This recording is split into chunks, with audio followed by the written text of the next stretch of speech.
Hello and welcome to Adobe Live, everybody. Whoop whoop and happy Pride. Woohoo. Thank you so much for joining our stream today. We're so excited to have you. And thank you, Sam, for that lovely DCC right before this. That was a Photoshop Daily Creative Challenge. Sam's going to be back here every day at 9 a.m. Pacific time. Don't miss out on the new set of challenges. Definitely join in with that because Sam is amazing. Everybody knows it. We all know it. So today we are honored with the presence of Chris Blackstock. Yay, Chris. I'm going to be the host, Anna Davis Court. Hello. We've got Cody Bear in the chat as our mod today. Thank you so much. And thank you to Paco for running our lovely production here. We see so many friends already in the chat. We've got Kendall Hotchkiss, General Kenobi. Hello there. We've got Vani Pytel. We've got Oh Boy a Toy, who I know is my personal best friend in this world, Anthony Sims. We've got Stony, we've got Rick, we've got so many friends. Thank you so much for being here. Shout out where you're coming from. We love to see you. And we are going to do a lot of character designing today. And I'm so excited for this because, Chris, your work is amazing. How are you doing today? I'm doing great. I'm awake. Excellent. I'm here. I'm present. Yeah, I'm ready to draw some weird, creepy, funny monsters. Yeah. Hopefully everybody enjoys it. Tell us a bit about what you want to do today. Basically gonna take you through the process of creating a monster for a zoo, So awesome. The whole idea of making this monster is combining a bunch of different animals, as weird as it can get, and kind of making a new creature, something you'd never seen before. So that's kind of the idea, and just take you through the process. I love it. We are going weird today. I love going extreme with design, so I'm very excited to see what you come up with. Yeah. And what do you regularly do as you're Illustrator, character designer, concept artist, all the things. So let's talk a little bit about your regular day to day. Let's see. Well, I do, like you said, illustration, concept design, character design. I also do graphic design and stuff on the side as well. So I kind of wear a bunch of different hats. Fancy hats. I like it. Yeah. So I've done everything from I've worked a lot in the music industry. So tons of album covers. Yeah. Worked with a Grammy nominated Haywire. Do a lot of this like live visual backgrounds and stuff as well. So kind of do these big backgrounds that get animated, which is really cool at these big shows. It's super fun. For sure. Let's see. Also did a lot of work with Kill Paris as well. Really cool guy. And then done stuff with amusement parks. So I did some work with the Iron Man experience a few years back in Hong Kong. And so I got to help kind of design some of these robots, or at least kind of inspire the designers. They have a great team there that, ended up. That's usually what concept art is, right? It's like, yeah. You're kind of building the foundation and inspiring. So, did that. And then I do a lot of character design as well. So this is kind of a recent project that I had worked on. And so these are super fun and cool. This was for an ArtStation challenge a while back. Box of Mystery. Yeah. So just some of the characters that I did for that. And this was each one was based off of a trait, brave, leader. So so a lot of fun stuff. Also, I guess like I said, I do a lot of things. Another thing as well that I'm working on my own comic book that I've been working on for the past couple of years because, oh my God, they take forever. Yep. So, a lot of respect for comic book artists. This is my first venture into it. And so been slowly building this up. And hopefully it will be releasing by fall or by the end of this year. So seriously, that's so cool. Yeah, it should be about 200 pages. So that's pretty exciting. That is a lot. Yeah. And this is your website. Where can people find you? This is chrisblackstock.com. The Blackstock. The Blackstock, yes. I guess I'm the one and only. Yeah. The one. Yeah. And you also have a Behance here that Cody put a link to in the chat. Thank you, Cody. Awesome. Yeah. It will be updated. Well, and by the end of the stream, we're going to convince Chris to be a regular Behance streamer because now we can all stream on Behance, everybody. Whoop, whoop. Yeah, it's pretty awesome. Definitely. Well, thank you so much for showing us your work. I'd love to jump into it so we can get to work on what we're creating today, our monster zoo, and just see how you work. So what program are we going to be using today?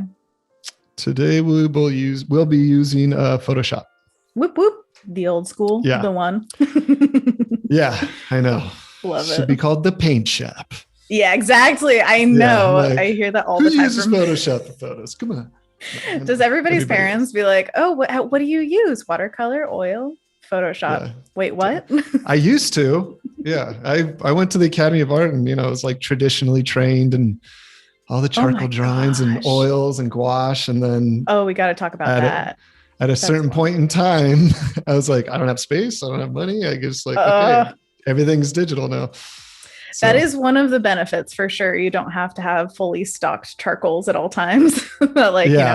Cat or dog gets into, makes a mess. It's always fun. Yeah. And my little one, he would definitely probably put all of the tubes of paint in his mouth. So I'm glad I don't have those around. I've been reading a book about the history of colors. It's called The Secret Life of Colors. And what they put into paints is truly egregious. So many of them are just poison. It's kind of like it's kind of like makeup where you're just like, we need it. It's nice, but I don't know what goes in it. Yeah. Little yikes, but yeah. Anthony says, I use Photoshop how it's meant to be used because he's a photo retoucher. Yeah. It's meant to be used all the ways, Anthony. Yeah, exactly. It's a special program. Exactly. It's very special in our hearts. Mm-hmm. So, let's go through what your process is a little bit, what we're going to see today. I'm sorry. I have to pull up. No worries. Basically I'm going to go through a process it's pretty standard for the most part as far as building a painting. I had recently taken a kind of like a fun course with this artist, Joel Santana, through Domestika, which is, I believe I can't remember if it's a Spanish, if it's ran out of Spain or Portugal. I can't remember, but a lot of they have a lot of English audio or subtitled, and they've got a lot of great artists on there that do tutorials. Nice. So the one kind of what I'm doing today is loosely, it's kind of based off of how he puts it together, which is a little more complex than I usually do, but I've noticed that it really allows me to get nice, tight rendered paintings at the end and gives me a lot of options as far as changing colors. Nice. So that's what we're gonna do. Let me pull up. Rob Zilla says process, like you're a pro. Yes. I want to thank you, Chris. Also, you showed me a little bit of the files that you're going to show us here, and I feel like you put in work before the stream about like what you wanted to show, and so I think we should all collectively thank you for that. Yeah, that's in case I fail. There's something to look at. Oh, I don't like what I made. Here, look at this. Yeah. Oh my God, I'm terrible. Okay, so I'm just going to go ahead. I went ahead and did a painting ahead of time. Of a monster. Do we have a name for the monsters at all? This one is the Persian Matakan. Ooh, I like it. Persian Matakan, everybody. Yeah, real genius name creation. I just combined Persian cat, macaw, and Atakan. I think it's Atakan or Atakan. It's a. What is that? Yeah, it's a type of yak, I believe, out of China. I always Ooh. see it at the LA Zoo and I'm like, this is the coolest looking animal. So Yes. Oh. almost looks like a Star Wars yak. Mm-hmm. So, Actually, so oh, sorry, go oh on. no, go, oh, I was just gonna say this is, so I'm showing you right now, kind of, this will be our end product of the monster we're going to design today Mm-hmm. by day 2. And so this is kind of where I'm going to end up, and I'll just kind of show you real quick kind of the process that we're going to do. Now, first thing we're going to do is we're going to have these silhouettes that we're going to draw out. These awesome silhouettes. I love how different they are. Yeah. And so we're going to, you're going to collect your reference. So, I've obviously already got reference on my second screen that I'm using. And what I like to do is just combine animals from kind of different areas, or just have completely different traits, textures, don't live together, try to make it as zany and weird as possible. And so all of these silhouettes were based off of, a scarlet macaw, a Persian cat, and a takin. You can kind of see the horns of the takin. Some of them have fur, the tails. This one I think was going to have the takin, the buffalo head. Mm-hmm.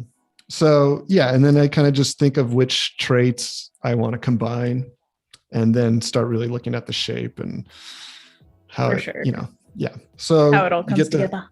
Yeah. So I have the silhouettes, and then after that, I pick one. I went ahead and I think I picked that guy. Mm-hmm. So this is kind of, oops. So then How after that, I'm difficult- going to go to the sketch. Oh, sorry. How difficult is it to choose between the silhouettes? Because I feel like I would have a hard time. You had such great silhouettes. Like I'd want to do all of them. Yeah. I mean, there's no right choice. Because you could have 2 or 3 that are great. I think it's kind of just whatever you're in the mood for, or kind of, I guess in this case, whatever. I just really wanted to draw that flat Persian cat face. Yes. So, by the way, Lena says it looks like my brother's cat, so apparently you nailed it. Yeah, I was like, I want to do that because I already had I was like, the eyes are going to be pointing outward. This guy's just going to look. Do you know the technical term for that? It's wall-eyed. Wall-eyed. I like that. Yeah, it's so funny. So cross-eyed and wall-eyed. Yeah. So yeah, you go ahead and oops, sorry about that. Keep forgetting to switch layers. Apologize to Photoshop. No. Yeah, so you got your sketch, and this is what we're going to start off with. It doesn't need to be super duper tight, but I like to try to get it to a pretty good spot. And then after that, once you get it kind of where you want, you're going to, reduce the opacity of that. And you're going to do like a really nice tight flatting of the colors, the base colors that you want.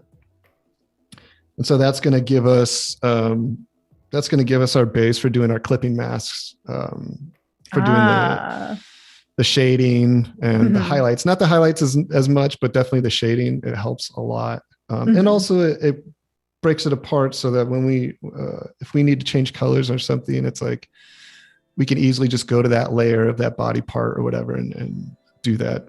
So then after that, this is basically me going in and adding some color variation, kind of punching it up in places that I kind of want to see a little more richness or saturation, adding some details. Yeah.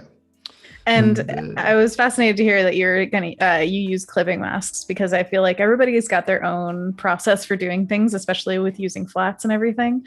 So I love hearing that you're using clipping masks because I love them. I didn't for a long time. Like I was so bad with Photoshop. I was like a caveman. It's like I used one brush, maybe a few layers, and like I would kind of go at it. Yeah. And then I think as I started learning more and more, I was like, oh, these clipping masks are really helpful. And so, yeah, then after that, we're going to go ahead and start rendering with the shadows. And nice. So, yeah. And like, look at what kind of textures we want to add and stuff. And for sure. And with that, do you use any different kinds of, what do you call them? Blend modes, or do you go in with just paint? I usually just use paint. Like I probably should get it. better. I know I'm always like, oh my God, this person's painting so beautiful and their gradations are immaculate. I'm still terrible at that. So it's all just like experimentation. So I don't think there's a right and a wrong. It's just I probably do it the wrong way, but I get to where I want to get. So I'll usually use a multiply layer on the clipping mask, and then I'll usually pick like a cool, dark cool blue. Nice. And I'll just kind of use that. And then afterwards I can go back and change those colors, or if I want a place to be cooler or warmer, it makes it really easy to go back and just kind of use a big airbrush and kind of lighten places up, or add another multiply layer and go back, or multiply brush and darken those areas. So yeah, by the way, all that so good. Linda says that sketch Chuck Jones would be proud. I think the leaning sign definitely gives that feeling of like, oh no. It's true. You've got such solid steps all the way through. Everybody in the chat's loving it. Yeah. And I'm this is good because I rarely break down my own process like this. Yeah. It's so funny, but like, when would you, and why would you, if you didn't have the opportunity to show people? But it's really good way to figure out a streamlined version of your way of doing things. Not that you have to, but like it's helpful. But it's important when you start working for bigger clients or companies to be able to show people your process, to be able to go back, and if you need to tweak parts of that process or make pretty major changes, it's nice to kind of know what step you need to go back to and make it. Because what can happen too is if you get caught up in details or you're not doing the right steps, you could be going this one place and then you got to go back and change it, and you might not have the same energy and vibe that you had in the beginning. And now you're kind of working against the grain, and it kind of stretches out, and it doesn't make it as enjoyable. Even though it's more work in the beginning, it's not as enjoyable in the end. Well, and the details suck you in. I feel like most people have that problem because the details are what you want to get to, but it takes work to get to the point where they're going to be properly done. Yeah, exactly. So then after all this, you go ahead, and then that's where you end up. Keep grabbing the wrong layer. You end up with this guy. You can see all the highlights have been added. Details with the whiskers. Can kind of see. Those whiskers are amazing. Yeah, I'm trying to remember what brush. I've got the brush saved, and I'll look at it. It might be Lowish, or I can't remember. Kyle brush. I can't remember which one, but it's really cool for hair. They're really cool strands. And then I think this is kind of like either like a chalk or a pastel that I really like. And I've been trying much harder to add a lot more texture. For so long, I would kind of create the texture as I painted, and it was a lot of work. I mean, it looked really cool, but I was like, there's better ways to do this. So totally. We do have a question for you, by the way. Vani is asking, Chris, would you be able to do something similar to this in Illustrator rather than Photoshop? I can't. I'm sure somebody can. I think they're very different in terms of. Yeah, it would be really hard to get this type of texture. I mean, the only thing that I can think, and I don't even know if that's a proper thing, is like, I know image trace is pretty incredible now in Photoshop. For sure. Where you could kind of recreate some of these textures. And I know there's a lot of new brushes in Illustrator that like texture brushes and stuff, but I think the amount of fidelity that you get in Photoshop, Illustrator is not really the same. Illustrator, so you get such clean, beautiful work that you can scale. But you're not painting in Illustrator. It's really you're going to be doing much more graphic illustration. Right. Well, and the marriage of those two is Fresco, because they have vector brushes in there that you can paint with. Right. When that's what I mean, it's like I haven't used Illustrator and in Fresco, I haven't really touched, and I know the vector brushes now are insane. So you probably can get a lot closer to this than you could previously. But if you're looking to make something that looks like an oil painting or really rendered in textural, I would do it in Photoshop. For sure. Yeah, Illustrator, It's just not as it's not as painterly. Mm-hmm. By the way, there's kind of a follow-up question from Oboyatoy. He says, especially you mentioned that your work has gone up at screens on screens at concerts. I can talk. How big are the dimensions? Are those, or are those vector? No, they weren't vector, which they probably should have. It's funny when they get big on those screens, it doesn't have to be as clean and high res as you think. A lot of those screens these aren't like super high def screens that you would have at some places. I mean, they're good, but usually at concerts and stuff like that, they're not like 8K, 4K screens. It's like, they're usually pretty, not pixelated, but I think I produced them. Gosh, I'm trying to remember, but over 6,000 pixels, 300 DPI.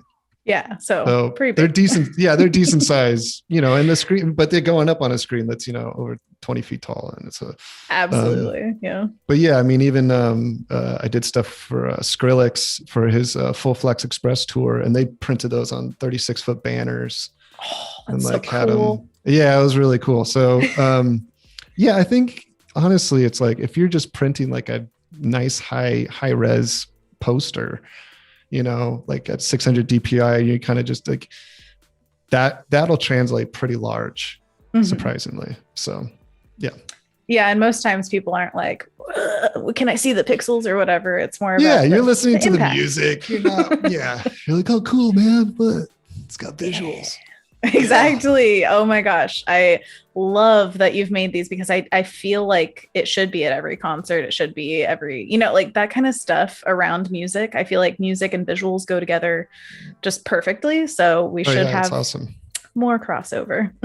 Yeah. Oh yeah. I did if you guys ever get a chance, the M Machine, they were the first people I worked with, and I got to do a music video. I got to help on the Augenblick Studios animated. I don't know if you guys know Augenblick, but look them out. I'm blanking on the TV shows they've done. They've done some good ones. I'll Google it. Check them out. Yeah, Augenblick. Yeah. Do you know how to spell it? Augenblick? AUGEN. Okay, I'm so off. Wow. AUGEN. BLICK. Okay. Yeah. I know Blick. So Augenblick Studios, do you think? Yes. Yeah. Fantastic. Should be. Let me see here. Oh, cool. Oh, okay. Let's see what kind of videos. Oh, there's a whole show reel. Oh man. The Jelly season 2, it looks like. Rainier Rewild commercial. Zoolander supermodel. 2 Chainz and Adam Scott. Oh, what? They did a TV show a few years back where it was like, this guy was in New York, but it was like all aliens, and I'm trying to remember what it was called. Amazing. They also did Super Jail. They worked on Super Jail for a while on Adult Swim. Oh man. Yeah. It looks like Adult Swim stuff, which is awesome. Yeah. Yeah. They also did a Headspace guide to meditation, which a lot of people here know Headspace. Yeah. So that was fun. Yeah. There's just so much. Oh my gosh. That's awesome. So, done so much, Chris. I know. I feel like sometimes I wish I would have focused a little more on things, but it is pretty cool being able to get to do a bunch of different things. For sure. So yeah, I wanted to quickly show you guys. This was kind of the original set of kind of little monsters that I did. Oh my gosh, I love how exaggerated the designs are. They're awesome. Yeah, and it's like a bat and a gator and a chicken, and like this, big fish and a fox, anglerfish. Angler, yeah. Who would think to put a fox and an anglerfish together? Do you take these out of a hat? Like, how do you figure out what you want to put together? I just start, thinking of animals, and then just start Google imaging things and be like, "Ooh." I mean, this one was probably the only one that was actually just a dragon. I thought of double dragon, and I was like, oh, what if you had like a mouth? Double dragon. Yes. And this is obviously the tiger shark. Hammer tiger head. This is just some crazy feral three-tailed bunny. I don't know. Some of these are just monsters. Absolutely. This is the Octacan or Pelipus. Oh my gosh. Octacan Pelipus. That is crazy. Yeah. I love its giant, like pupilless eyes though. Oh my gosh. Yeah. So these were kind of the original ones that I had done a couple of years ago and was like, oh, it'd be really fun to revisit these and see what I could do now. For sure. Yeah. So I guess get started on the first steps. Absolutely. Do you know what creatures you want to put together, or do you want to do double dragon or Yeah, double dragon's pretty cool. Yeah. Let's see. I do believe that I have, where are my guys? Okay. So I think this time I was going to put together a snail, a turkey, a cobra, and strong shapes, all of them. Yeah, and then I think it's called a Mary's River turtle. Duh. Doesn't everybody know Mary's River turtles? I've never seen it, but it grows like seagrass out of its head. It's amazing. What? Yeah. So, you could probably find it like Mohawk turtle or something, but Mary's River turtle. And it's got these really cute snout and big blue eyes, and they're pretty adorable. Oh my gosh, I love it. Yeah. That is amazing. Everybody Google it. I'd already started on some silhouettes, kind of using some of those, and I'm going to go ahead and just do a few more and see what I can come up with. Anything better than these? If not, we'll just go with one of these too. I love it. Once again, your preparation is top notch, but also just like seeing your silhouettes is like so impactful. Clearly, you've been working very hard on making your silhouettes read amazingly, and it shows. It's awesome. Yeah, and it's not always easy. I think, and I don't always use silhouettes. Sometimes it just doesn't. It's not appropriate for whatever I'm doing. And I'm also very much like it's like building shapes and, it's like really gets sketchy. So it's not always intuitive for me, but I know for a lot of people, it's a really good way to start seeing shapes and rhythm. And if you have a good silhouette, you're going to have a great drawing. Mm-hmm, it's kind of a thing where it's like, well, if you can get that far, you should be able to keep going. So yeah, let's see. I'm going to pull up some of these references. By the way, the chat is loving the Mary's River turtle so much. Okay. And also we got a question about Yusuf was asking, I'm guessing for the process that you showed where it's all the way from sketch to full render, asking how much time do you think that took? Oh, I think I'm so bad with time too. I mean, it should usually. Do you ever time yourself? No, I should all the time, and I never do. It's like recording yourself. I'm like, I can't. I always forget to, or when I start recording, I'm like, I can't draw. Yeah, totally. If I worked throughout an entire day, I could probably do it in a day, but that'd be a pretty tough task just to get it where I want it. It usually takes, sure. If I have like 2 8-hour days, I could do it in 2 days. But sometimes that stuff takes a week, 2 weeks, just depends on, how much time you can get in, how much quality time you can get in. For sure. And probably how clear of an image you have in your head of what you want it to be like. Yeah, exactly. So let's see. No, I'm going to just get rid of. Kimmy, by the way, just shout out to the chat, says you'll have to, if you're using Illustrator to build illustrations that are somewhat like this rendered quality, you'd have to build in layers, use gradients and various opacity settings, but it is doable. Illustrator is the best of a tool and fun to work in. I love it, Kimmy. I was going to say, like, I've seen some pretty impressive stuff. It's just definitely not something I have enough experience in to kind of know what capabilities are actually there. For sure. Yeah. So no, it's pretty impressive, and it's just so much different. I mean, I think the first time I was using Illustrator was back in 2001 or something, junior year of high school, and dating myself there. But it was a very different program back then. Absolutely. It changes by the day, it feels like. And if you're thinking in years, massive changes have been made. So yeah. Understandable. So for a lot of these, like, I really want the snail shell. It's been like, I'm like, I want to work it into the design. So absolutely. It's kind of where I've been going with most of them. Let's see. I'm going to get rid of one of these guys. I feel like he's in the way.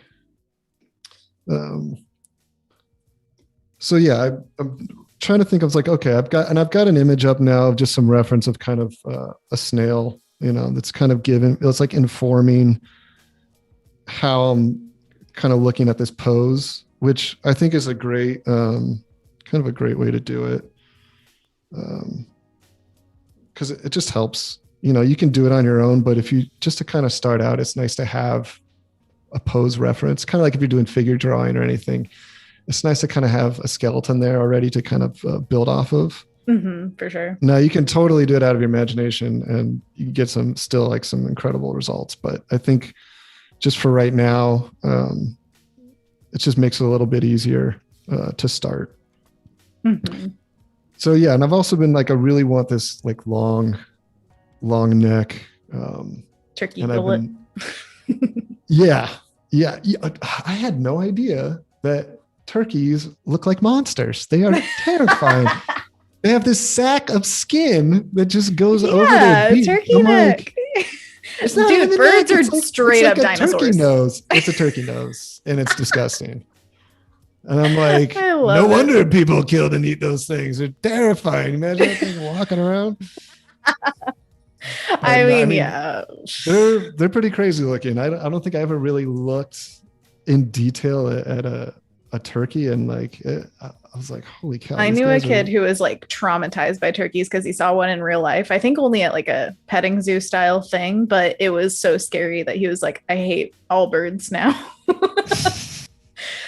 But yeah, turkeys are a trip. They're very strange. I feel like they must be somehow related to like vultures or something, because nobody has that like skinny head like a vulture and a turkey.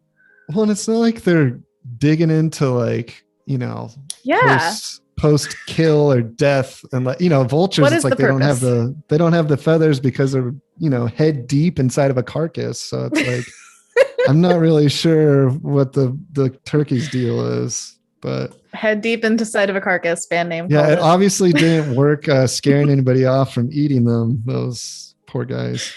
Oh my gosh. Okay. Yes. Okay. So we got like a basic body here. Basic body. Let's see. Yeah, I could probably exaggerate that more. Oh no. Do you ever find that oh no. Do you ever find that when you're exaggerating, you push it too far and you're like, whoa, scale it back? No. It's always just right. Yeah, of course. And you can easily go up in there and be like, oh, I don't like this, and kind of start to make it, clean up some of it, make it so it's got some more wrinkles on the neck, and gotta get that texture. yeah, waddle and daub. Kind of like weird. By the way, I'm just gonna rain some compliments down on you from the chat. David says, wow, this is amazing, Chris. Pooja says, OMG, giant eyes. Lena says, tiger shark, yes, my fave. Anthony Jackson says, these are awesome, fun monsters. Stony says, love them. Cody Bear says, love the eyes. Linda says, great critters. Yusuf says, nice work, man. And there are more and more and more. Everybody loves your work. Awesome. I really appreciate that. And it's nice getting some compliments, because this stuff it's pretty nerve-wracking. It's like I've been drawing since I was probably 4 years old, and I still feel like I'm not going to make it every time. Like, I don't think I know how to do this. But what if I just don't do a good job? Oh no. Yeah. And there is something that it's kind of like anything that you perform at, there's always the possibility that you're not going to do it right, or you're going to fail. And even though you've done it a million times, you never know. So Oh my gosh, it's nice. human nature. It's always nice. Yeah. So let's see. I'm trying to remember. Let's see. Transform should be my warp. And so I'm gonna do some warping on this just to kind of push it a little bit more. So you're gonna Command T to transform it and go to your warp. And then there's a grid up here, and it's on default right now. I'm just gonna put out a 5x5, and that's gonna break it up into all these different grids. So I can, because if it was regular warp, it would kind of push the whole thing, and I don't want to do that. I just want to push certain parts of it. Puppet warp is your friend, everyone. Yeah, and so maybe try to get a little. Oops. Oh, there we go. Trying to get a little more rhythm. Maybe push that in a little bit. Ooh. Kind of stretch out the head. Kind of get. Oops. Oh, I like that. Yeah, happy accidents. Oh yeah, I don't know what's happening, but I'll take it. Let's see. Let's stretch that back out. Nice. Let's see. Yeah, just try to get, like you said, happy accidents. It's always kind of fun just to kind of see where you can take it without the brush. Absolutely. Kind of having different ways of impacting your drawing is really cool. This is also the power of the silhouette, because you can obviously clearly see with the black and white, but also if you had paintings inside of this, it could just totally squish the eye or whatever. And that's the point, is working on this early so that you can really place things how you want them. And then, puppet warp and then paint. Yeah, exactly. So let's see, I really want to get, I think I might want to. Christine says wild turkeys are even uglier, not to mention more stupid. Wow. Dissing on turkeys in the chat today. Big 10 fan. Fairy says turkey fan. I look scary. And then human, barbecue time. Oh my gosh. You look delicious. Can I eat that? Okay. So then so I've got, this little snail body here with this kind of turkey head thing going. And then let's see, maybe I can add some of the kind of like snail antennae, which I like on these other ones. Let's see, I'll probably have those kind of going back with the head. Ooh, long feather. Yeah, kind of. Oh, or is it a snail eye stalk? Who knows? Yeah, probably. Yeah, it could be a snail eye stalk. We can end up making the eyes really big if we wanted. Could have little weird. By the way, David Vega is asking, do you still draw on paper or other mediums, or is digital your go-to? Hope you're doing well, man. That's my roommate from art school. Oh, no way. Yeah. What's up, David? He is hands down one of the best portrait tattoo artists I've ever seen in my life. All right, go check it out, David Vega. Yeah, I've been doing mostly digital probably for the past 5 or 6 years, and it came. I don't know, this little baby arm. I'm not digging it. It came out of kind of necessity. I was working with so many clients that did not know what they wanted. And I would do all this work and they'd be like, you know what, let's just go another direction. I'm like, okay. Or, the color change. So just in the end, it's like, you're doing enough of this stuff and you're like, I can only do so much traditionally. And then, you start to realize it's so easy to change all these things and kind of move into a digital space where you're like, oh, you wanted what? Oh yeah, cool. Blah, blah, blah. All tons of a sudden more manipulation. Yeah, you can change it pretty quickly. So that kind of just became something that I think out of necessity, I just started doing more of. So I agree. All right. So there's another silhouette we got on there. That's awesome. I love the little like chunky spikes on the shell. That's really cool. Yeah, those will be crystals or something. Ooh, yes. Okay, so this next one, I think I want to try to integrate this Mary's River turtle head. somehow. Please do. We need more turtle. More turtle. Yeah. Let's see. So I'm going to go ahead and just get rid of these guys so I can start another one. I was wondering, because I find that sometimes when drawing a bunch of stuff on a page, if you corner yourself, sometimes it's cool and sometimes it's not, where it's like, oh, maybe I made a shape that's unexpected because I only had that shape left. But other times you're like, I just want to draw. Like, yeah, exactly. Space. What's happening here today? Oh, thank you, Cody. Cody, you posted David's Instagram. That's awesome. Oh, very cool. Yeah, super nice dude. Really, really talented. You know, it's like I was going to art school and I'm like, yeah, I'm pretty good. Then I met David and I was like, oh, you're really good. These portraits are amazing. Yeah, art school is a great way to just destroy your ego. So, oh my gosh, yes. It'll boost you up because you know, if you actually have done art for a while, it's like you'll probably be better than the majority of people there. But then as people start to fall off and you start to actually meet your peers, as you know, it's like, oh, and then you have the people that like couldn't even draw day one. And then 4 years later, they're drawing better than you because they work like madmen. So it's like, it was a good, it was definitely a good experience.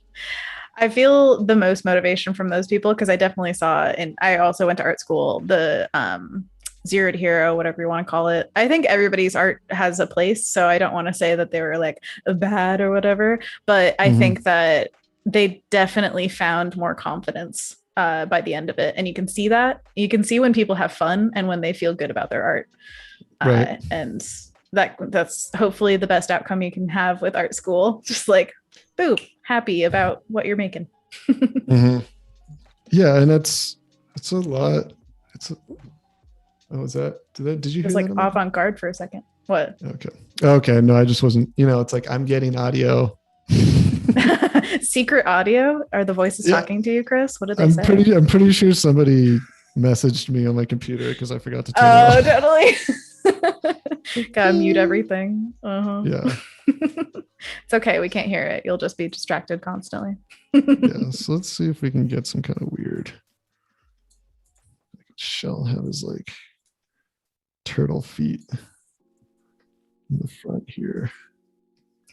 I was about to choke. Okay. Anthony Jackson says, or asks, is it easy coming up with new characters or do you find it challenging?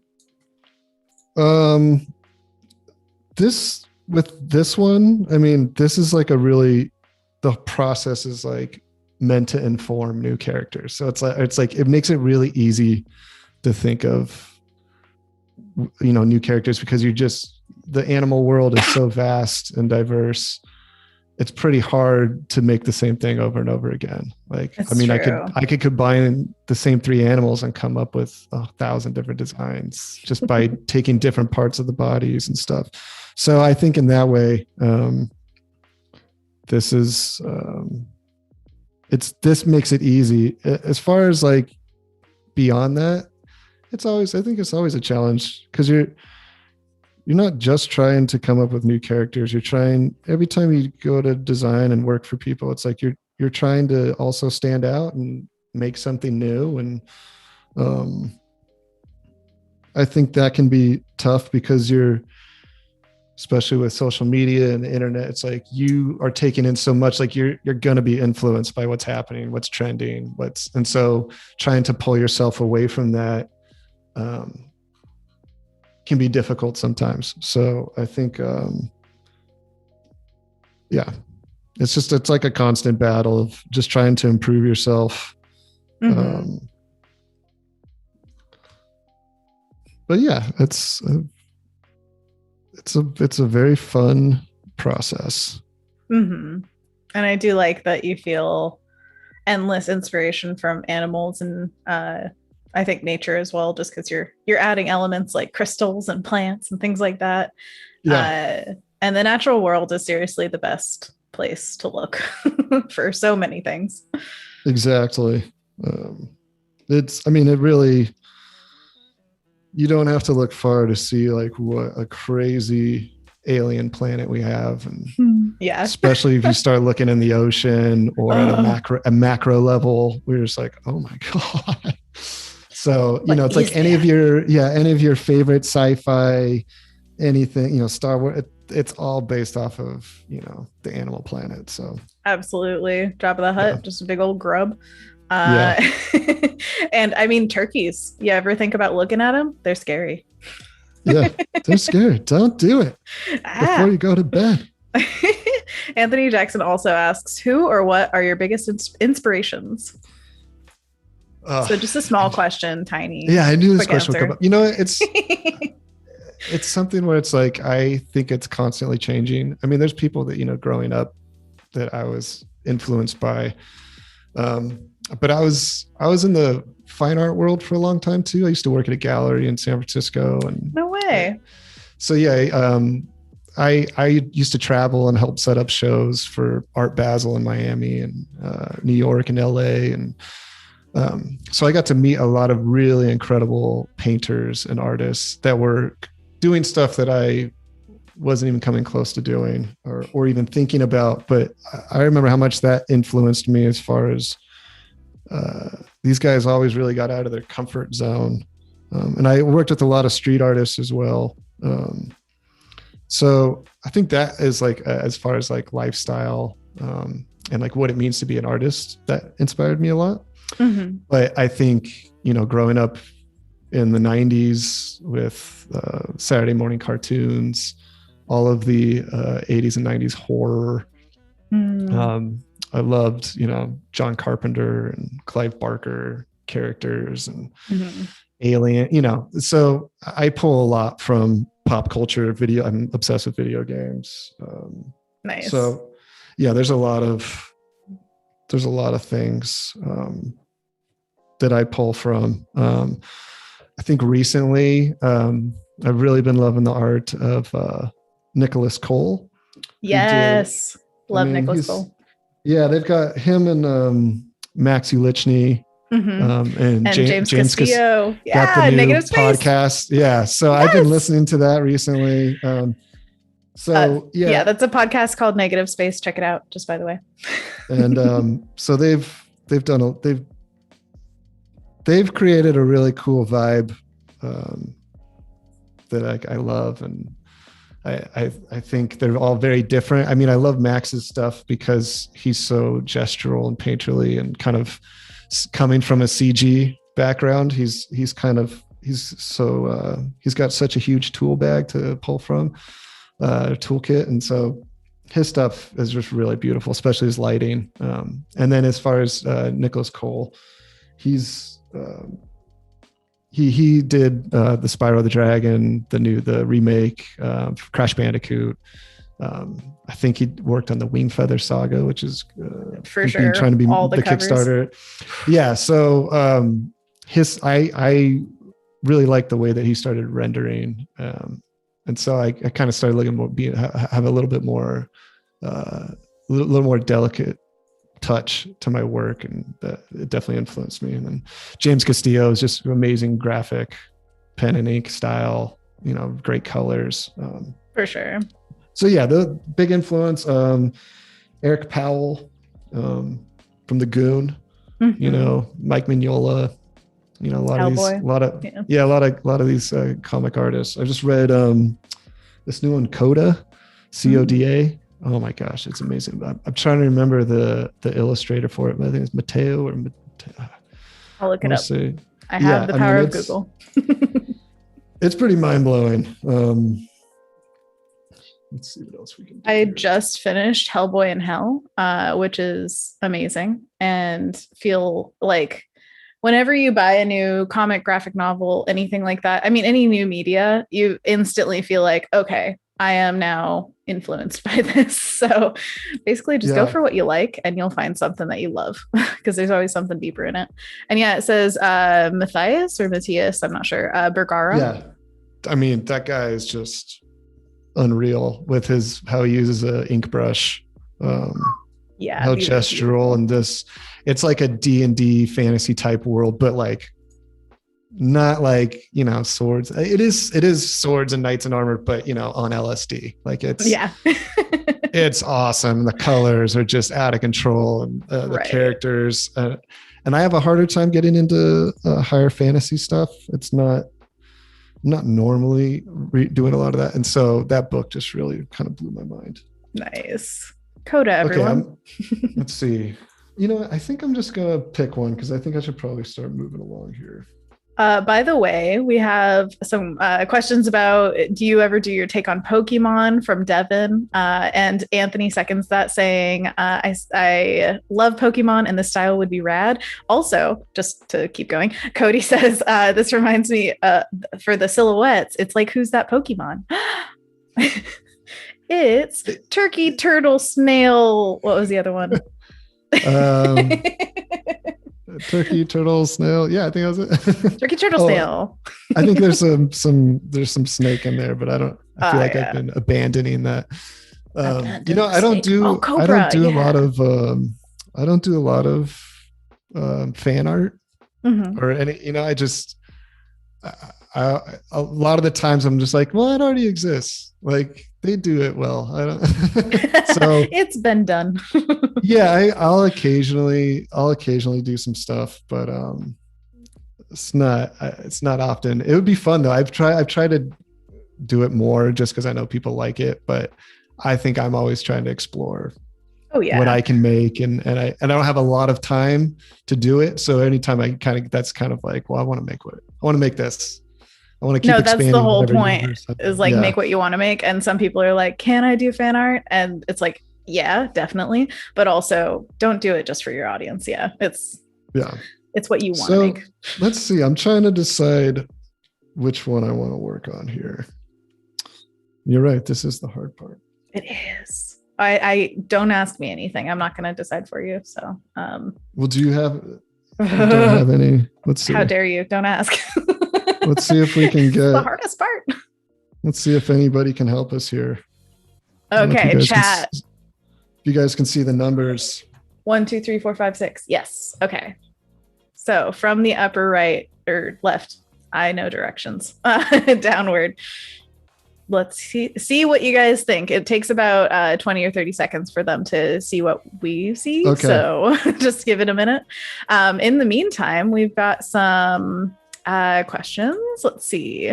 Ezza says the characters always look amazing. What size artboard would you suggest with characters design? So like what size are you working at for this part of the process? I think this is a 16 by 20, 300 DPI. I try to do it big. It's hard to say. It's like, I usually try to do it bigger just because I always forget to enlarge it. And then I hate if I make something amazing and it's low res. I'm just like, oh my God, how did I do that? But I mean, usually it's good to just you could start smaller, 1,000 to 2,000, with your sketches so that you're not slowing down if you don't have a great or a fast computer or anything. Because I know Photoshop can be pretty RAM intensive. For sure. So, and then you can kind of make it bigger once you've kind of decided. I just have it all in one, just to keep it easy. But yes, this is a 16 by 20, 300 DPI, which I think it's like 4,800 by 3,600 or something. I'd have to look, but I think, let's see. Okay, no, it's 6,000 by 4,800. A little bit different. It's probably bigger than it needs to be. I love it. Hey, whatever I might works. shrink it down, but yeah. Okay. All right. Are you ready for a bunch of numbers to be thrown at you? Yeah. I'll make the decision, but I'm curious what people are like. Totally. Yeah. Okay. I'm going to just read them out. 6, 6, 6, 5, 3, 5, 6, 5, 1, 6, 4, 5, 6, 3, 4, 2, 1, 2 or 5. So I would say 6 and 5. 3. I feel like 6 and 5 were maybe the ones that. Which is great because these are the ones that we created together on stream. Yeah, exactly. How do you feel? Oof. Got any thought process going on? I do like 6. I feel like I can push that a little bit more. I like 5, but it feels a little too much of like a profile. Okay. So this is fun though. Let's see here. Let's go ahead. Get rid of these other guys. Thank you, chat, for voting. By the way, you guys are on it. Yeah, because I don't want to make anything you guys don't want to see. So I don't want to make anything you don't want to see. Let's see here. Let's see if we can mess with these to maybe make them a little more interesting. Oh, somebody, by the way, the chat is always just throwing out suggestions whenever they see something that they like and have an idea of. So give her, take it or leave it. Totally up to you. Yes. But one of the suggestions was a steampunk shell for the one with the little crystal bits. So very cool. Yeah, I actually really like cool that. Ideas. Those could be like little chimneys. A little smoke going. It's we steampunk could probably turkey, snail, turtle, snake. I wonder if we could turn this. Let's see if we could have. It's like you have these big eyes. So I do kind of want to make them a little zanier. Ooh, zany. A little more zany. Let's see. It's an underutilized word. I like it. Is there any element from one of them that you feel like you could bring to the other that you like or anything like that? Or do you ever do that, I should say? Yeah, I mean, I probably could. Yeah. I'm just trying to, I'm like really trying to look. It's like, how could I, if I go to paint this, what would be the interesting, like what kind of textures could I use or, and you want to make stuff does he maybe need some feet? Maybe I can add some feet here and that would make it a little more strange. Oh my gosh, I need to see him animated now where he's just like floppy feet are like dragging his snail body behind him. Oh my gosh. Yeah, so I was like, there needs to be a few more elements. Maybe that's what it was. Maybe I needed some feet. Gotta have some feet. Maybe. All right, we'll see. I love it. Okay, yeah, maybe we'll go with this guy. I do like him, but I kind of like the shape of this one better. And then I like that steampunk. We can make some strange, maybe they're like weird, like barnacle chimneys or something. Ooh, barnacle chimneys. You heard it here first, folks. That's right. Okay, so now we've got our silhouette that we're going to work with. And before I go any further, I should save. Everybody save your work. What is it, Cody? Stretch, save, drink water. Should I do that right now? Obviously, yeah. Everybody stretch a little bit. Make sure your limbs aren't sedentary for too long. And yeah, exactly. So Cody has the saying where it's always like, okay, it's time to do this. Save, drink water, stretch. But I think Cody says it in a better way. It's a little like lyrical when she does it. Okay, so all right. So now I've got the silhouette here, and now I'm gonna just start fleshing it out with a sketching pencil. So I've got sketching brushes. Pencil, huh? Yeah, like I got the Kyle's drawing. I believe that one's pretty fun, I think. Oh yeah. If you guys don't know, CC has all of Kyle's brushes forever and ever back into the history. So if you want to go to the brush menu, you can go to the menu at the upper right hand corner and go to get more brushes and have access to like 1 billion brushes. There are tons of brush sets that are like, there's too many. Gouache, I can't choose. Watercolor, oil, sketching, all that stuff. It's impressive. It's crazy. And Kyle is on Twitter being like, people still don't know about this. What? And so he's like shouting it from the rooftops every day now. Like, there are 5 million brushes. Go use them. Okay. So we're going to take that silhouette and just go ahead and reduce the opacity on the layer. So you can see your silhouette, but you can still draw over it. And then you're just going to create another layer. I just call it sketch. You can call it whatever you want. Let's see. I don't know if that's this. Yeah, it's my sketching brush.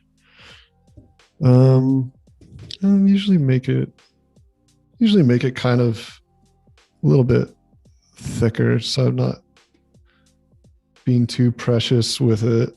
That is a good tip. Yeah, so we're going to go ahead and start fleshing this out, and I'm going to have,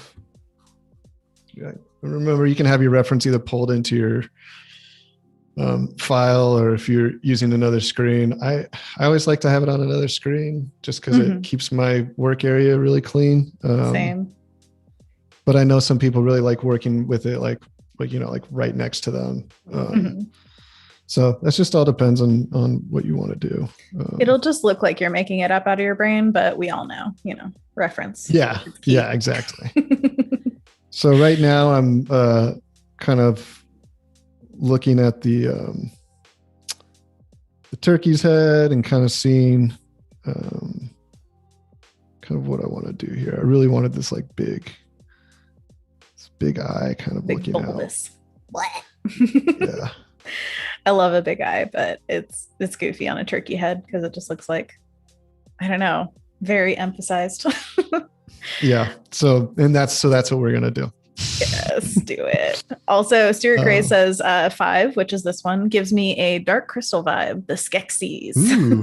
Yeah. Have you ever seen Dark Crystal? Oh my gosh. That's growing up. I loved, it was one of those movies where I'm like, I can't remember what it's called. I saw it on TV, and then I got a little bit older. I was like, oh my gosh, this is the Dark Crystal, and had it on DVD ever since, like 15. Just love. And then the show that came out that they did was incredible. I don't know if it's still going. I think it was just a one season, but so impressive, so beautiful. The fact that they still did puppets. I know. Oh my gosh. Amazing. I mean, I think that was it through Netflix? Yes, I believe it was. And they do have, I want to say books of it afterward, the Stories of Thra, which is the world that they created for it. And oh man, boy, Atoy is going to be in the chat about it because he's so upset about them not getting more seasons. This is like a constant struggle. Just feeling like it's so good. I know. And that is the tough part about any type of entertainment production, is that usually the weirder and harder it is, the less likely it's going to succeed. Now, it doesn't mean it's not going to be iconic or, live in the ether of pop culture, reference, but to try to continue to make those shows and get executives and people to want to sign off on it it becomes a lot more difficult. And it's bonkers. It's sorry, go on. It was incredible. I mean, those puppets were insane, and like how much you got out of them. Yeah, the puppet performances. I know. It's amazing. I still love the little, oh golly, I can't remember the character's name, but the tiny ones, they have a little shot of him running and it's like the only time you see his feet and it's just so funny. I love it.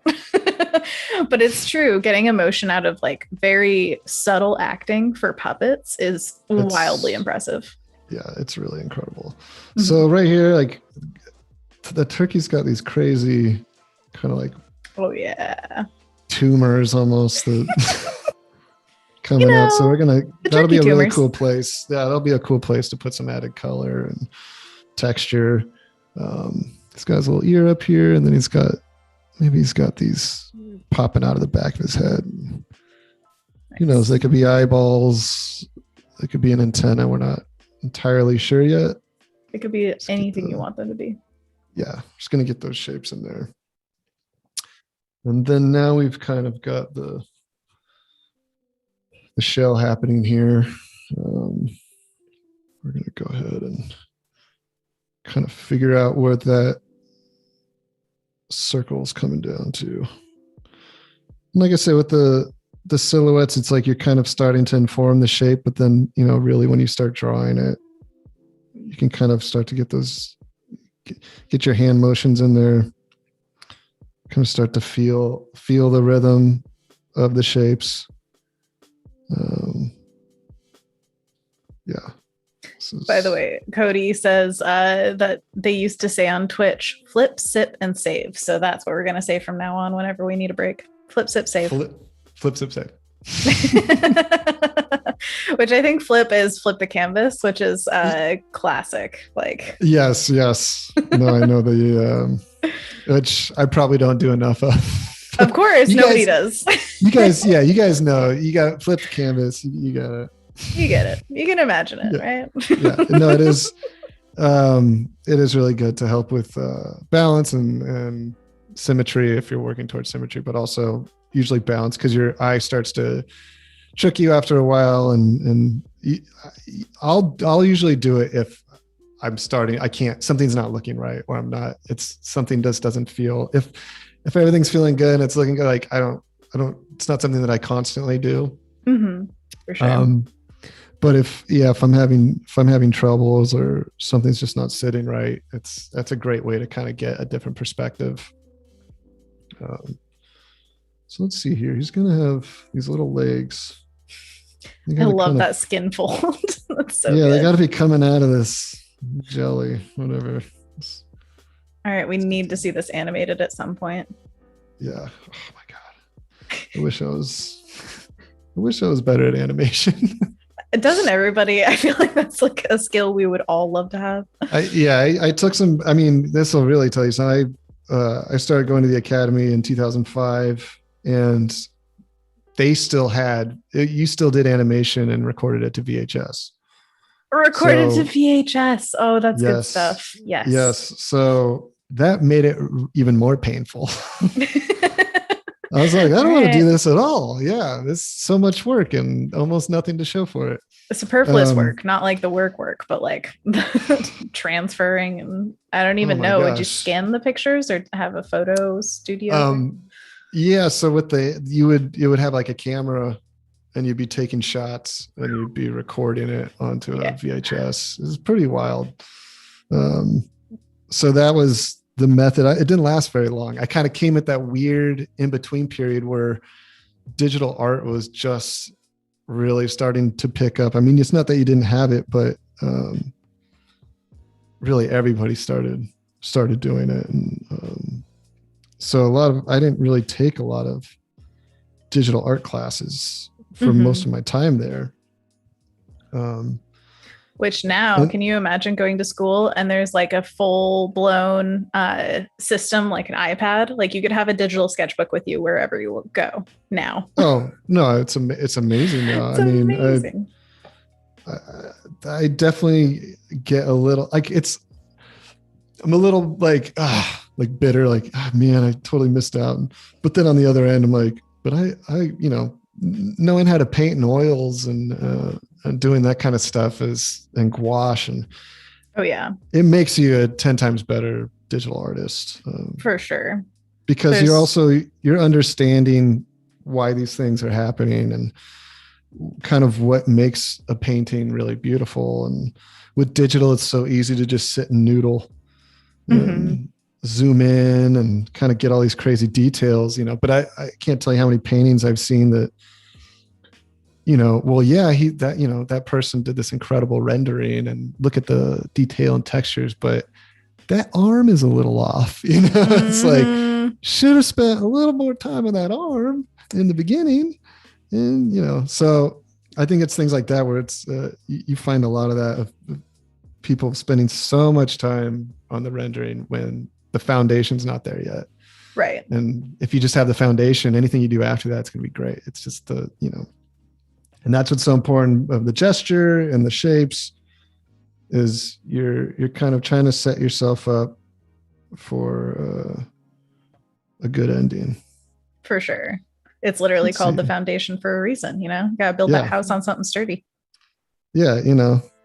They knew something back then. They knew how to, it's pretty, it was fun going there. I wasn't the best student. I mean, I did well, but I was doing other things at the time and working at the gallery. And so I didn't finish, but I still, I it's not that I didn't finish or continue painting and working, but I kind of always wish that I would have finished school, but doesn't always work out that way. And I wouldn't have met a lot of people that I did if I didn't go on and do other things. So right. It's always hard to say because hindsight, you're like, well, I wouldn't be here if things had gone differently, right? But that degree would have looked real nice. Yeah. Thankfully with art, you can kind of get away with. They don't really care as long as you're professional. You're producing high level work, school's great because you really build a social network that is very difficult to build outside of that. I mean, you can do that through clubs and, cons and other things. And obviously now with the internet, so many people are with streaming. I mean, that's a huge way. For sure. But I wouldn't say that it matches, living and creating art with somebody face to face, day in and day out, and struggling through school and kind of, so yeah. It's a very organic way. Yeah. Okay. So that's our initial sketch, right? It's lovely. So now we can ditch the silhouette. We've got our guy here now. Just kind of zoom out. We got our guy. What's his name? That's a great question. Let's see. We'll figure it out. Yeah, we'll work our way through it. Yeah. Snailky. Snailky. Snack. Straight up snack. Yeah. It's a river snailky. Yeah. Do you have any ideas of colors also? As you're drawing, do you feel it out? I have an interesting relationship with color. It's strange. I mean, yeah, I feel like I'm terrible at color, but other people, I guess, like it, what I use. So I don't know. Usually it's a pretty like intuitive thing that I do. I'll usually kind of just start to lay in color and then start, it's like, okay, this is going to look, like, what am I going for? Like what, obviously decide kind of like what the base colors are going to be. And if it's going to be really cool, like where does it live? Is it in the desert, underwater? And I want it to be like venomous and really bright and kind of, so kind of figure out that part first and then kind of go from there. I mean, because I'm looking at all these turkey, photos with the really cool, the blues and the reds and kind of purples. And so I'll probably use that as a starting point. He's a pretty weird looking guy. So, and then that Mary's River Turtle's got a lot of those like nice greens and blues. So, yeah. So it kind of just happens as I go. You can, I think I wrote in the thing, the PDF that I don't know if people have access to that or. I don't know. Is it for the live stream? Like you put together a PDF? Yeah. I thought they said that there'd be a link for it or something. We will check on that. Yeah. But here I can pull it in real quick. Oh, is it your 10-step process? Yeah. Yes. Okay. It is in the description of the video. So even if you're watching this in replay land, you can have access to it. Okay. Yeah. Cool. And it's a pretty quick breakdown. It's not very technical, but it just kind of gives you an idea of kind of how we're building this. Absolutely. Thank you so much for making that for us. That's really nice of you. Yeah. It's more for me. So, so actually not nice at all. No. Yeah. What lovely. Do I do next? Yeah. Oh, that was one thing I wanted to say that, the fun things about this and like kind of creating a monster. So now that we got this, I'm going to start doing a more final sketch.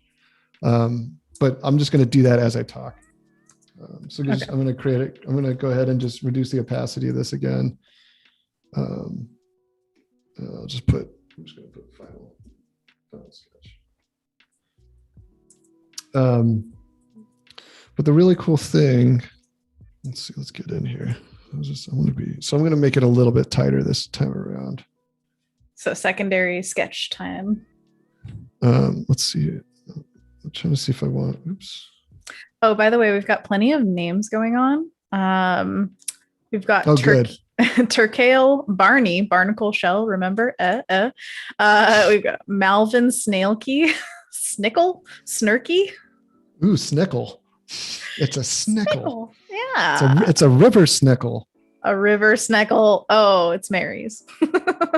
Melagris gastropoda, turkey snail in Latin. Oh my gosh. You went the extra mile, Rick Adams. Dang. Well, that's obviously the scientific name. Obviously. Of course. So yeah, the cool thing with like creating monsters and why I think I wanted to do that today and tomorrow is that, one, it gives me a little bit of leeway to kind of have some fun and kind of mess around with shape and color. And also you can't really mess up. You're creating a monster. So, it really is that the rule? Like whatever goes. It's a monster. Yeah, it's up to you. This thing doesn't exist. It only exists in your head and on paper. And so kind of where you want to take it and what you see it as that's what it is. So I think that's what's going to be fun about this and why I chose that. I think that was the definition of monster is an imaginary creature that is typically large, ugly, and frightening. I like that. And then the definition of whimsical is playfully quaint or fanciful, especially in an appealing, amusing way. Those are pretty opposite things. And so this kind of like Monster Zoo and these creatures are kind of putting those things together. Mm-hmm. And I think that's what makes it fun. Is like we're trying to make it light, but I have a hard time keeping things super light. They usually get a little strange and gross and grotesque at some point. So it's not your fault. It's the turkey. Yeah, it's a good marriage for me, and just the way that I like to design. So no, I think that's definitely a thing that, it's not a bad thing. It's a great thing. Going like a little grotesque, but you definitely have an appealing style where you can make things that look odd or monstrous or whatever really appealing. And I think that's such a rare skill set to see, where it's like you can take something that's I'm sure there are examples of monsters that are just like a little less appealing, but you don't see them in major blockbusters or whatever you want to call it, because usually it's like, okay, people don't want to look at that, but like people want to look at your designs because they are that perfect line of like, this is something weird, but it's really appealing. Like, let me look closer at these turkey's folds. No, I know. My wife is always just like, it's beautiful, but it's not my cup of tea. Draw her like a little panda or something. Yeah. She's not. She totally watches the horror movies and stuff with me, but she's not as much into the really kind of weird stuff. So that's okay. Absolutely, yeah. Everybody's got their thing. Yeah. By the way, we've got Chris's River Snickle. That was an idea as well. It's not. I like that. Yeah, thank you. Need to put my name on that. Stamp it. Mm-hmm. Mine. It's mine. Cody says Chris is so good at drawing skin wrinkles and folds. I agree. It's almost scary. Looking in the mirror. So this overlaps that. Interesting. Yeah, I started going gray early. I'm like very salt and pepper. It might be hard to see. Fun. Yeah, I can't see it. But yeah, it's like the moment you're like, oh, those bags under my eyes aren't going away. It's not just because I lost sleep last night. Yeah. I'm just getting old now. This is that's what happens. You just kind of wake up one day and you're like, oh, I'm not 20 anymore. I'm almost 40. Holy shit. Tell you what. I found white eyebrow hair the other day. I was like, how did that happen? That's interesting. I haven't gotten that one yet. That's it's cool weird. One. Yeah, no, I stress white, I think, because like I've got a few white hairs that came up during the pandemic and I'm like, yep, that's I'm aging for sure. Everyone is, but like I'm to it. Oh yeah. We had our second son in January. Mm-hmm. So he is the full on pandemic baby. Oh, congratulations. That's awesome. Thank you. He is hilarious. Aww. Yeah, he's 16 months now, but it was definitely stressful for a while. Wait, it just felt like last January. Wow. Yeah. So it's like we didn't really have help at all because, no one could really see him and we couldn't really go anywhere. And thankfully we had a pod family that, fantastic. Had a son that's the same age as our son and they, best friends. And that saved us for sure. But it was definitely tough like for 6 months, just being like, we need help.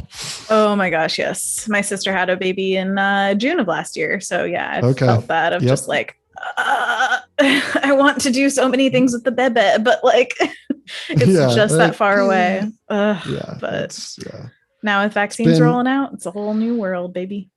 In America, sorry, everybody else. It's really different everywhere in the world. It's tough. Well, yeah, and it's always going to be different, but it has been feeling nice to kind of start to get back to know. I'm a huge basketball fan, so it's like so exciting to see fans in the stadium. Like, because last year with the bubble and the playoffs, I was like, watching sports without fans is kind of boring. It's different. There's a hype factor for sure. I know you need the crowds cheering and and the little like blow up things that you smack together. Oh my gosh, come on. You're that person. I've never gotten them, but I've only been to about actually 2 sporting events in my life. So sorry. But I have a friend who's like, I'm not even into baseball, but I'm so hyped to be in the stadium right now. She got to go to a baseball game and it was just like, oh my gosh, which there's still a lot of precautions in place. Be responsible, everybody. But it is also exciting to see a light. Yeah, it's really cool. Just seeing people to be able to come together again. And I feel like it's been such a long past year that definitely feels nice. But yeah, thanks for providing this kind of streaming and obviously Adobe and Behance it's kind of keeps people together and moving. I know it's a lot of work but without this kind of stuff, it would have been a lot lonelier. That's for sure. Oh man. I mean, everybody in the chat probably knows, because I know a lot of you guys are Behance regulars, but this is a huge community outlet of just growth and support that we've all had, at least, whoever, like whenever you joined, I'm sure you felt like, okay, this is a community. And especially if you've ever tuned into the streams, there are regular faces, there are friends everywhere. And it really changed my life starting to stream here last year. It totally changed my mental health about like pandemic stuff. It's just like, oh, I'm all alone. And then it's like, suddenly, there are people. Yay. Yeah. And it's a pretty, it's always, when you can find a positive space. And I would say that is one of the cooler things about the art community in general is I think for the most part, it's a pretty positive space. There's only so many, there's only so many communities that really push you to be better and want to share all of their secrets. I think that's what I love about the illustration community and design and character design and entertainment is that it's really not about, your secrets or what, this is my process. It's really sharing it with as many people as you can and kind of realizing that it's all pushing itself. It's like the more you can add to the community, the better it's going to make you. And that person down the line could provide something for you later that's going to push your art to the next level. And you kind of just never know. And I think that is, I feel very lucky to make art every day and be a part of that. Yeah, that's agreed. Keep those doors open that you've walked through, and more people will get to join you.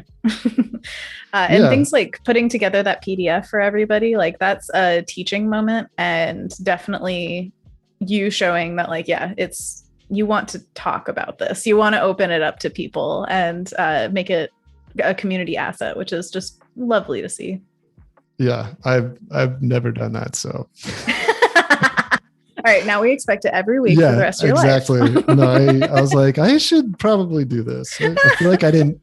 Last time I did this stream, I think it was at the end of 2019. I was a little more loose, and I think that was one thing that I wish I did was provide something more. And so I'm glad I was able to get around to it this time. That's amazing. helps organize your thoughts. Oh, for sure. And if you guys want to access that Adobe Live, it's here on the replays, of course, but then also it's on Chris's website, theblackstock.com. There's a link on the left that says, I have it. Adobe Live Project. Boom, nailed it. It was a 3-dayer. There it is. By the way, everybody in the chat says congratulations on your bebe. Kimmy says the wee bebe. Yeah, he's number 2. So I've already got a baby that is 4.5, and he's awesome. I've got an older brother and a younger sister, and I would just say that my brother and I are amazing friends now, but when we were young, we didn't always see eye to eye. So of course, he's like, I was like, I hope you guys get along, and he's been incredible with him, and I swear, like I can't like watch a movie or show now about like kids without like crying. Oh, I love it. Like, yeah. My wife and I always look at each other like, yeah, it's a lot. Yeah, you kind of. Yeah, all of a sudden, all these things that didn't matter so much are now it's like, oh my gosh, no wonder my parents were always crying in movies. It's the hard-tried rule, whatever you want to call it, hard and fast. There we go. That as you grow, the family just becomes more and more important. And when you have your own kids, man, I think a lot more just makes you cry in general, but movies hit that soft spot and shows. Oh yeah, because you're just all of a sudden you're going to like, oh my god, that happened to us, or I know that feeling now. Same. You know, like, yeah. Oh, I love it. I didn't like people until I had one. Until I made a person. Yeah. And they're okay. Now you guys. Oh boy, a toy is asking, Chris, have you seen Mitchell's versus the Machines? This is a new movie that just came out. I have. So I didn't finish it because I fell asleep because I'm an old man now. And I started it after 8:00, and that's just, it's like I can stay up and play video games and draw out till like 2 a.m. But if I watch a movie after like 8 p.m., I'm like an hour deep, and that's about it. So, but I saw about half of it, and I mean, from what I saw, it was amazing. I mean, I believe it was I don't know if it was the same animation company that did Spider-Verse, or it is Sony. Yeah. Okay. And I don't personally know. I mean, I do know Alex Konstad, and I know I think James Castillo worked on it, but I know there's a lot of really incredible artists and concept artists and character designers that worked it. But I mean, yeah, as far as the animation, holy cow, that was if you haven't seen it, there's a lot of expressive animation and experimental stuff, which definitely makes it feel like Spider-Verse is not far from it, because it's those frames, man. Combining those that 2D vibe graphics into the 3D realm, because that's really, I mean, has always been the problem with 3D animation, is that it almost becomes too polished, too clean, and it doesn't have that magic of kind of the pencil, the handmade anything. So it's, once you start kind of throwing those other elements, be like, it doesn't have to be that. You can get weird. It's animation. Do whatever you want. And so they really have been pushing it, and I can't wait for the next Spider-Verse. So that's my son's favorite movie. He's like, no way. Oh, good. Oh my God. He listens to the soundtrack all the time. That was his first like big movie that he watched. And it's Miles Paralysis. Paralysis? Yes. Uh-huh. Yeah. I'm like, no, it's Miles Morales. He's like, it's Paralysis. Miles Paralysis. Excuse me. Okay. I think I know better. It's Miles Paralysis. Come on, Dad. I love it. But that movie was pretty special. Absolutely special. That's what I was going to say earlier, is like, if there's a really experimental animation that makes it all the way through production and like stays popular, that's lightning in a bottle. That's something really, really special. So appreciate it. It's true. Yeah. I mean, we need more of it. And absolutely. Hopefully you just hope things like that. Cause I think it won best animated feature, right? I could believe it. I don't know. I haven't kept up on the awards. But I know it did well, and it's always a good sign. Won all the awards in my heart. Best everything. Yeah. There you go. By the way, we have a little less than a half hour left. Okay. And if you're just joining, I just want to let you guys know that we are creating a Monster Zoo character, which is Chris's River Snickle. Is that what we're calling? Yeah, I think that's, let's see, let's get a little pull out of it. Oh, yeah. So we started with silhouettes and developed 2 original ones just on stream, picked one of them, which I love that the one you created on stream was the one that people picked, along with you, obviously. And then we did 2 sketches over this. They picked it. I don't want to be blamed for this. This is why I allowed them to pick it. Hey, it'll be your fault down the line. It all comes down on your head, Chris. You're the artist. Oh no, thank you, chat, for picking it. I love this one. I think it's come so far, and like just everything about this is interesting. You're just looking at it and being like, in that part, and that part, and that part. It's amazing. And your sketch skills come out so strong. Like, dang, look at that line weight, the folds, the overlap. Sorry about that. How dare you? Yeah. So I realized that I wanted to find some reference for a barnacle. Oh, barnacles, very important. Yes. Barnacle shell. So we're ditching snake, more barnacle. I like it. Yeah, I think, well, originally, like, I thought he'd have this kind of like crazy snake, rattlesnake tail. And that's pretty much just a snail trail. I don't have to ditch that. Oh yeah, barnacles are so weird. They are. Okay, this could be really cool. Yeah. Okay. Linda says they're alive. It is. I mean, it's such a weird creature. Like, what are you? That's 99% of the ocean, right? Like, I understand whales, but barnacles, what? And they're on whale. Like, it just attaches itself like a whale is its own. Like, now there's a rock on you, but it's alive. That's so cool. That is so cool. All right. Oh, cool. Okay. So now we've got, so this is great. This is a good example. So I'm almost done with my, mostly final drawing of what this guy's going to look like. But now, since I've been like, oh, okay, this part's cool, but how can I make it cooler? And so that's why it's always great to have as much reference as you can. Obviously, you don't want to drown yourself in reference. For sure. You want to let your mind fill in the gaps for a lot of stuff. But if you're kind of getting stuck, like, or if I just don't have that, I was like, I kind of know what a barnacle looks like. But now that I've got some reference and be like, oh, okay, cool. These are, really porous.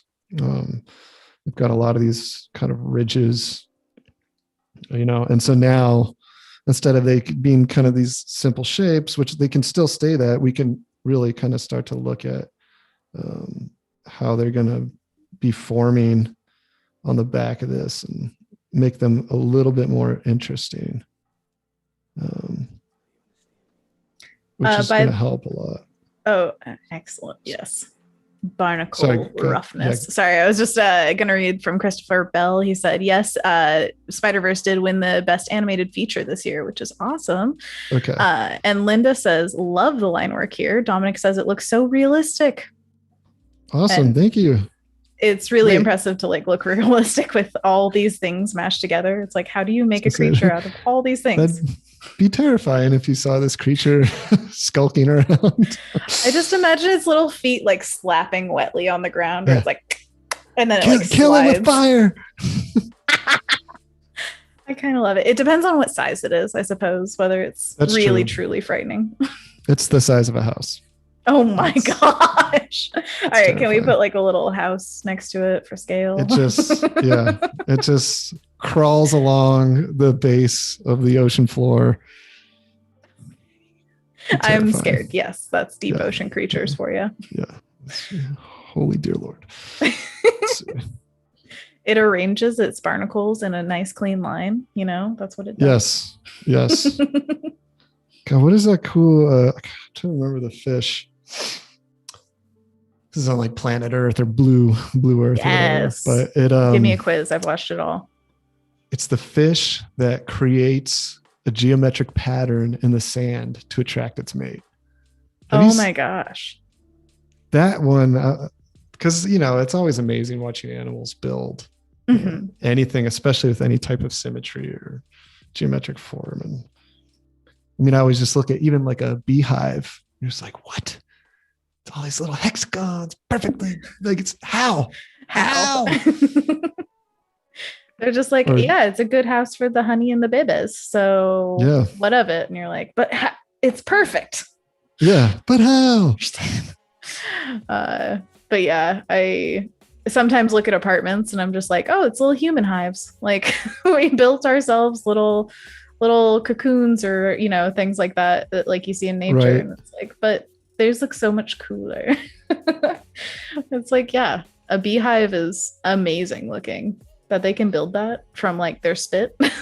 What? It's pretty incredible. So now I'm just kind of gonna look around and see what I could where I could add little details. I was thinking, it's nice having this shape on the silhouette, but I'm gonna add a few kind of barnacles. Little rando latrons. Yeah, exactly. Just kind of a few that'll kind of just help a little bit. Maybe one that's raised up a little bit. Linda says, check out the mantis shrimp sometime. Yikes. Oh, are those the ones with the big eyes? They're extremely colorful, big eyes. And I think their snap or something is like a ridiculously hot snap. You've heard about this, right? Yes. You know what I'm talking about? Okay. It creates an extreme pressure with its pinchers, I think it is. And it creates like a heat that's insanely hot. And that's how it kills its prey. Dude, it's just like, what? Yeah. How? It's insane. It's insane. Yeah. My brother lives in Alaska. Oh, wow. Yeah. And he gets pretty good access to just so many different crazy animals. And he's got brown bears and moose in his backyard. And the mises, whatever they're called. I've heard they're the real threat. It's like, oh my gosh. Yeah, they're just so big. And yeah, I mean, I think they're just they're around a little bit more than the bear. The bears they're there, but I think the moose, they kind of wander up. Treat your yard like it's theirs. Yeah, he's got a few videos and photos he sent me of him just hanging outside his window. You're just like, holy shit. Yeah, exactly. Oh, it's scary. But yeah, I'm not comfortable with that. Do you have any wildlife around you that you've seen out in the wilderness?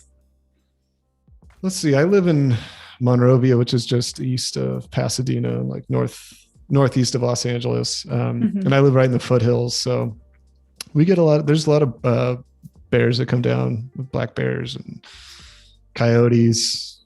For sure. And they're looking real healthy these days, which is a little bit scary. What are they getting? Yeah, I'm used to the kind of scrawny, coyotes. You're like, oh, you can't do anything. And now I've got like a little baby with me, and I'm like, oh.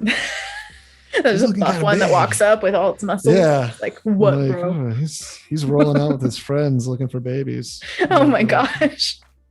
Well, luckily the black bears, I believe, are the easiest to scare away. You make a noise and they'll go.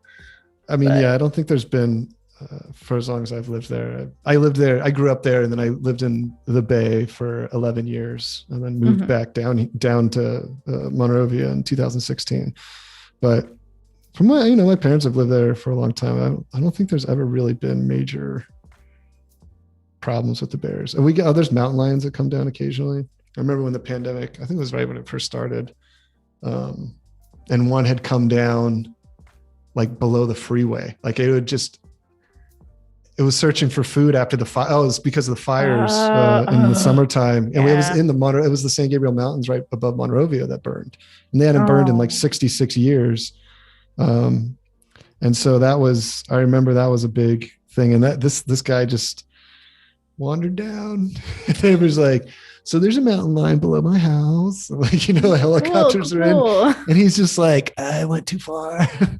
Because there's no people around. So he's like, oh, I'm just going to hang out.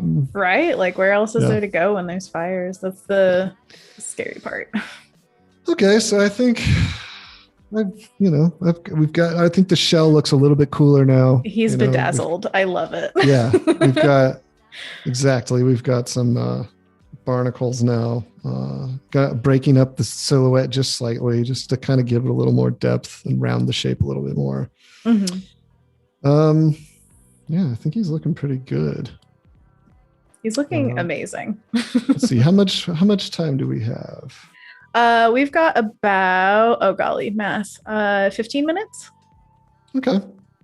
Yeah. So yeah, I can just, I mean, honestly, I could probably just try to start flattening it.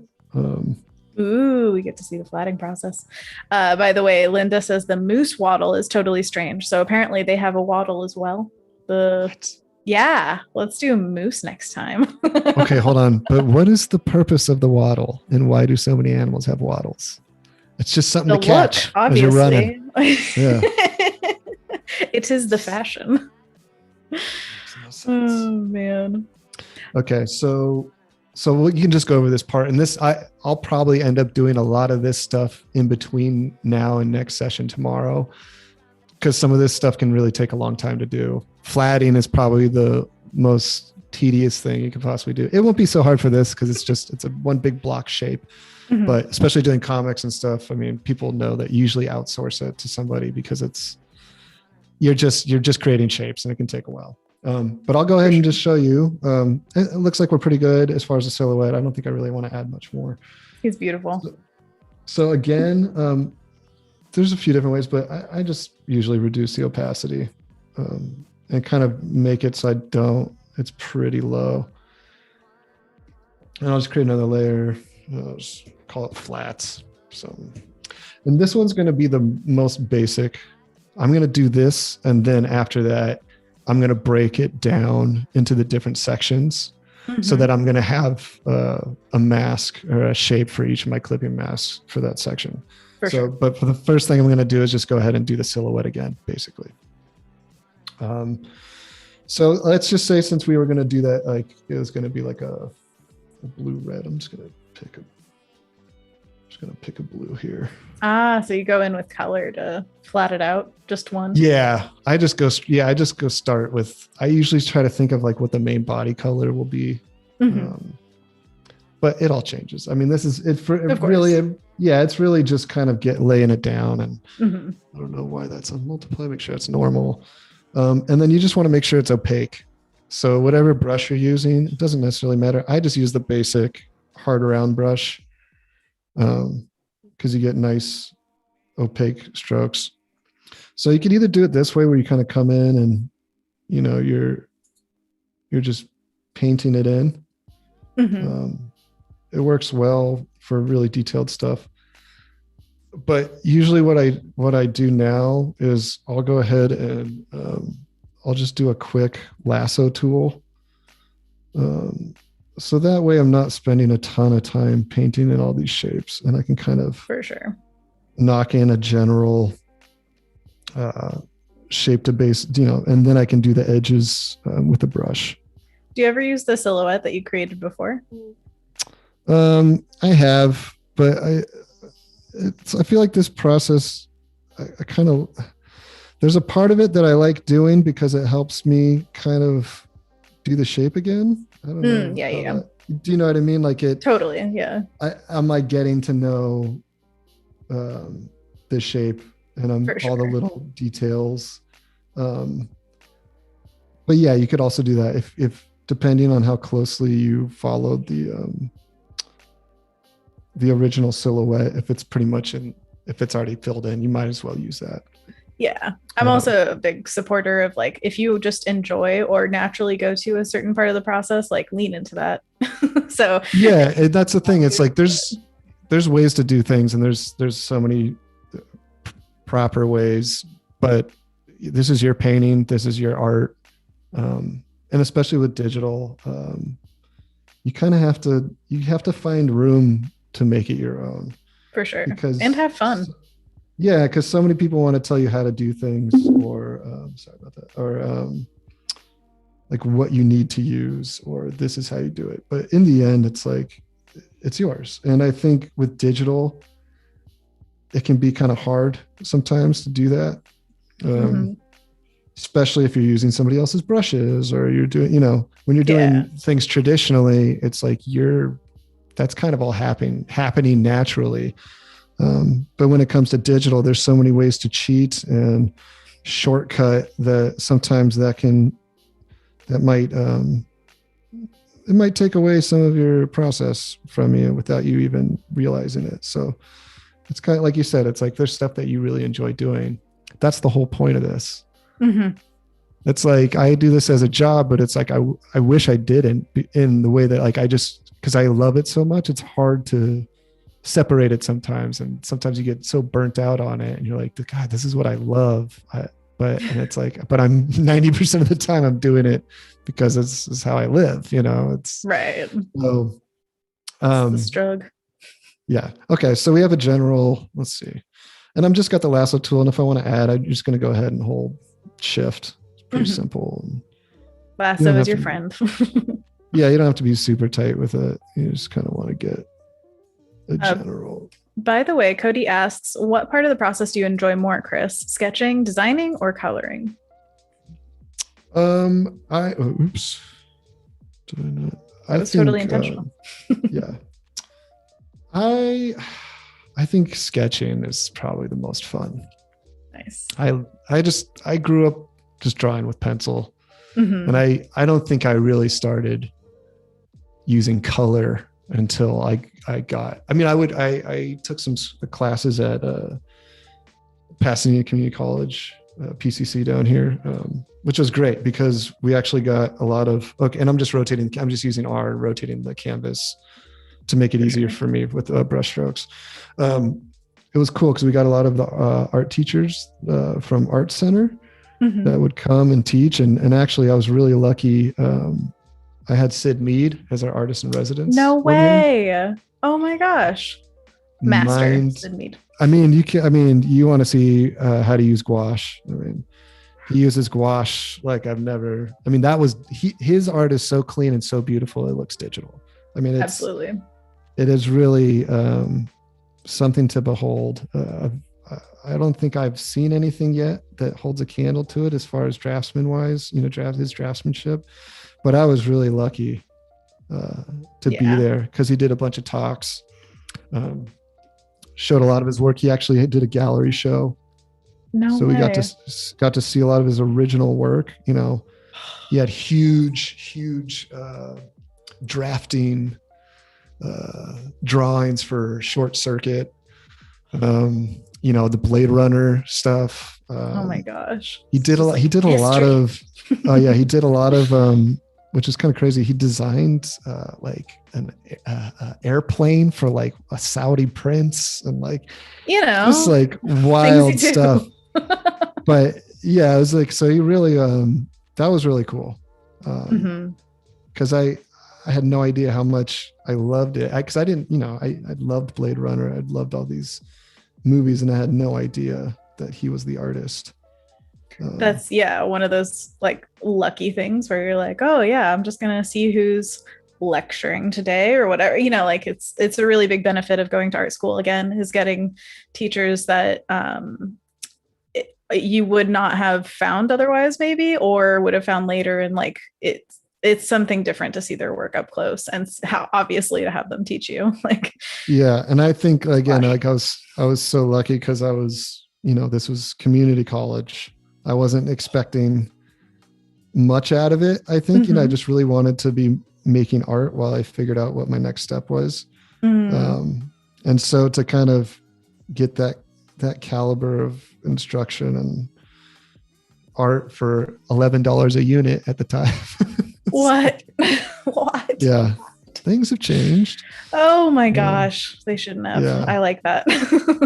Oh, it was amazing. I can't tell you how many people we had. There was homeless people there that were getting an education, and because it was just so cheap and such good financial aid there. It's a great school.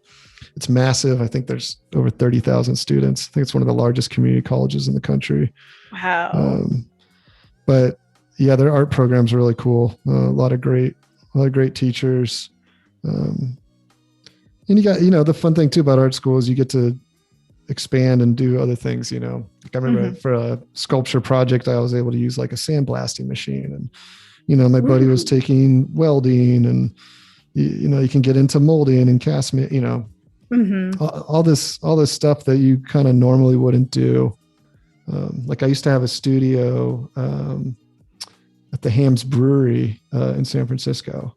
And it's this, gosh, I can't remember what the place is called. But it's basically in an abandoned brewery that was turned into an art studio, and it's mostly metal workers. Oh, that's so cool. And you could climb all the way to the top of where they take the barley up this huge like conveyor belt system. You could climb all the way to the roof, and it was just like amazing. The barley does. Yes. Yeah, and I think it was like borderline Potrero Hill or something, but you'd get up on the roof and you could just see all of the city, you know, all the way to the ocean, and that is amazing. I miss San Francisco. Come back. Yeah, it's a little different now, but yeah, it is a pretty amazing place. I mean, you can't really beat the topography of that spot. So are you in San Francisco? No, I just love it. Yeah. I'm in Portland, Oregon. So okay. Close-ish, kind of. You know what? You might, my brother has a restaurant there. What is it called? Dove Vivi? Wait, what? It's Dove Vivi. It's a cornmeal crust pizza. Dove It's on, it's on DOVE VIVI. It's on Northeast Gleason and 28th, I think. Okay, it's near near Palm Beach and Laurelhurst Theater. I'm gonna get some cornbread pizza. Yeah, I mean it's pretty amazing stuff because the recipes are actually from San Francisco. Nice. Love to see it. By the way, we've only got a few minutes left, so if you want to say anything to the people, it's time now.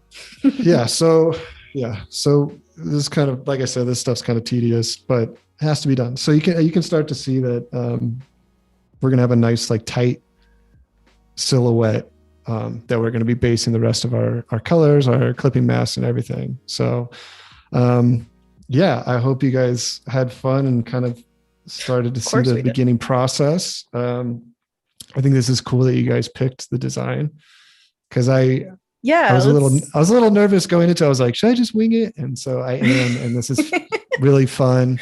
Wing it when you've got like full files prepared and like process. The drawing itself. I was like, should I prepare some of it? But I'm glad I didn't, because this is actually really fun. Just draw everything beforehand, and then we'll go through the layers and pretend that you did it on stream. That's what I was gonna do. Just I was gonna do a recording of it and just talk over it. And I think I'll freestyle this. Wait, no, we're going back. This is the same thing. So basically, we're gonna be going to the next steps are going to be we're going to do the flatting. We're going to break everything down into different sections, kind of decide on what our color palette is generally going to be, and then we're going to talk about lighting, our key light source, and how that impacts our painting, and then go into shadows and rim lighting and fill light and stuff, reflective light. And then by the end, really get into the details. So like I said, a lot of that stuff I'll probably have prepared because it does take a long time. But I definitely want to make sure I go through each one with you. So you guys know how we can get to a finished painting of a crazy monster. Absolutely. And what we did today basically was go through the silhouettes, then went to sketch, and now you're flatting. So yeah, it's pretty amazing how much you've done just in this stream. Tomorrow we will be back at the exact same time, 9:30 a.m. Pacific time. And we are going to continue this painting. So definitely come back. We're going to also have an artist spotlight tomorrow, which is very exciting. We get to spotlight one of you guys. Yay. And tomorrow when we do the spotlight, if you want to be in the future spotlight, there will be an opportunity for that, which is also lovely.